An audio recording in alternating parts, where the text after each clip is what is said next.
is Valley News Live at 4. Good afternoon, everyone. Severe weather has been hitting much of the region. Let's head straight to Chief Meteorologist Hutch Johnson with the latest. Hutch. Stacy, thanks so much, and good late afternoon, everybody. On this Monday, some good news. We got some rain, much needed rain, but it's coming with some damaging straight line winds and, well, I'll tell you what, it's continuing to move through the valley. You saw it hit the FM area. Here's our Storm Team Skycam network. We're going to keep you ahead of the storm. Take a look at this as we are watching the skies to the south darken. These clouds and storms produce wind that caused the trees to lay over sideways. This is from Mr. Bolda in Castleton as the wind moved through there. Check this out earlier near Brockett. Darrell capturing this flooding rain going horizontally across the area. Not a lot of hail with these storms, but a lot of heavy rain right up and down the Red River Valley. And as we see these storms moving south at 35 miles per hour, now the area of concern. Parts of Wilkin County, including Breckenridge, right over you towards Fergus Falls, and it's moving again at 35 miles per hour. Some hail in the area where you see all of the lightning will be possible as we go through the next 15 minutes or so. Here's where the storms are moving. If you are in White Rock, 418 rather, Fergus Falls by 422, and we'll continue to track this storm as it makes its way into your area. The number one threat is not hail. And we need the rain, but it's going to be gusty straight line winds around 60 miles per hour, between a ½ inch and 1.5 inches for many. But unfortunately, as is the case, we get areas that get missed. Again, Crookston, much of western Becker County been missed from this storm. Not everybody's going to see rain.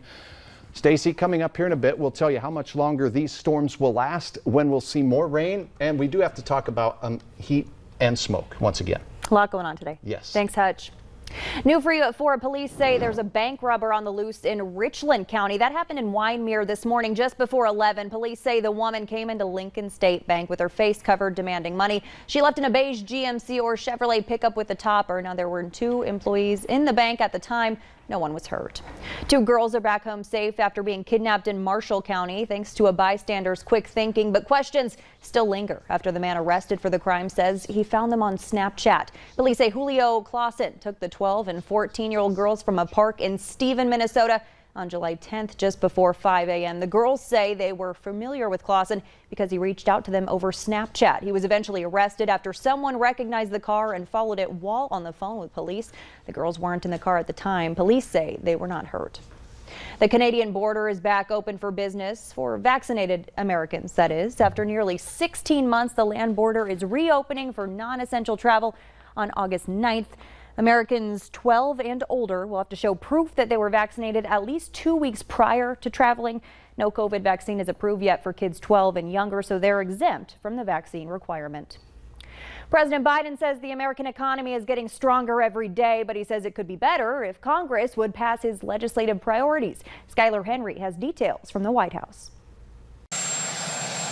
President Biden says Congress needs to pass both his spending bills, the $1.2 trillion plan focused on traditional infrastructure, as well as the $3.5 trillion budget resolution, which includes what he calls human infrastructure. It represents a chance to do something that will leave a mark, not just through the next 4 or 8 years, but really through the next 40 or 80. A new CBS News poll shows a majority of Americans support the bipartisan infrastructure plan being negotiated in Congress, with overwhelming support for specific elements of both bills. Just because Democrats and Republicans agree on something across the country doesn't always mean the same thing happens on Capitol Hill.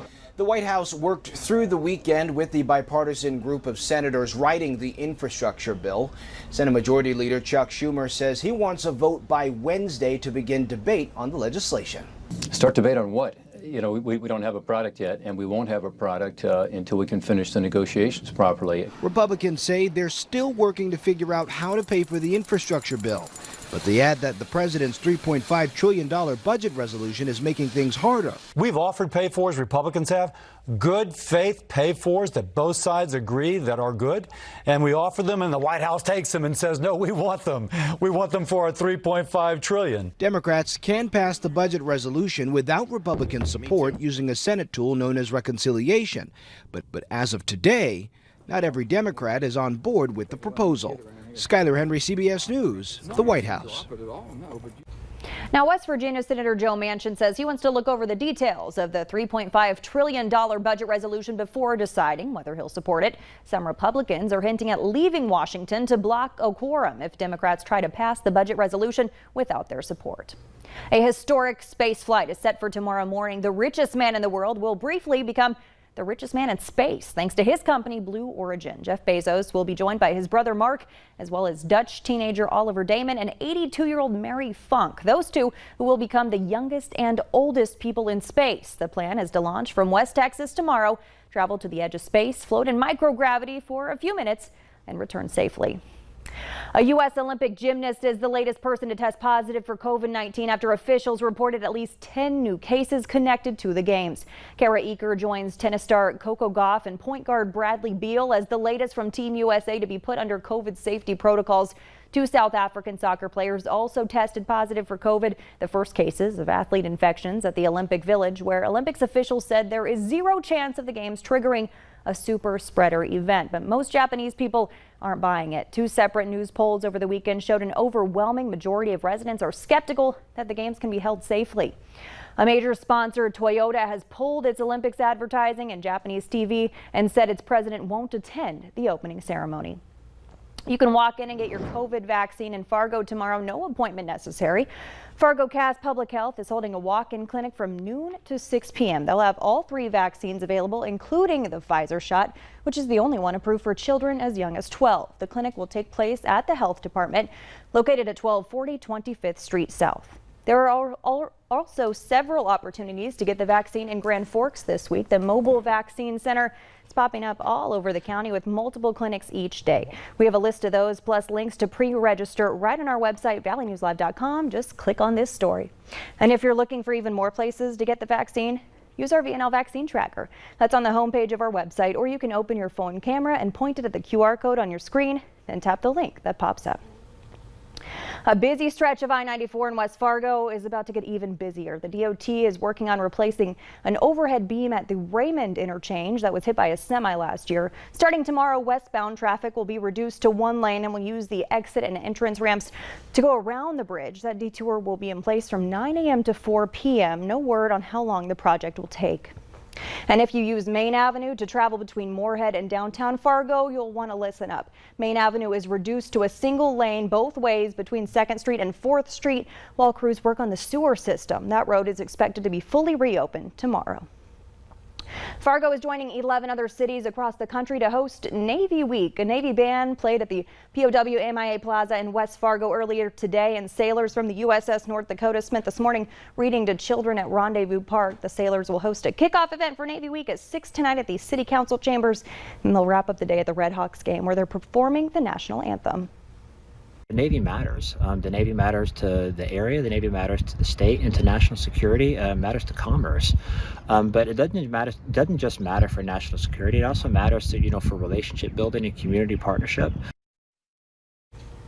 You can find the full week-long list of events on valleynewslive.com. And coming up here on Valley News Live at 4, Netflix is trying out a new streaming product, video games. We'll have those details in just a few minutes. Continue to track storms through the Southern Valley. Hankinson and the Dakota Magic Casino seeing wind and rain increase. That's going to be making its way in towards Fergus Falls here and parts of Otter Tail County. We'll track this and we'll have details on what looks to be a very hot stretch of weather with a chance of rain here and there mixed in. Your forecast is next.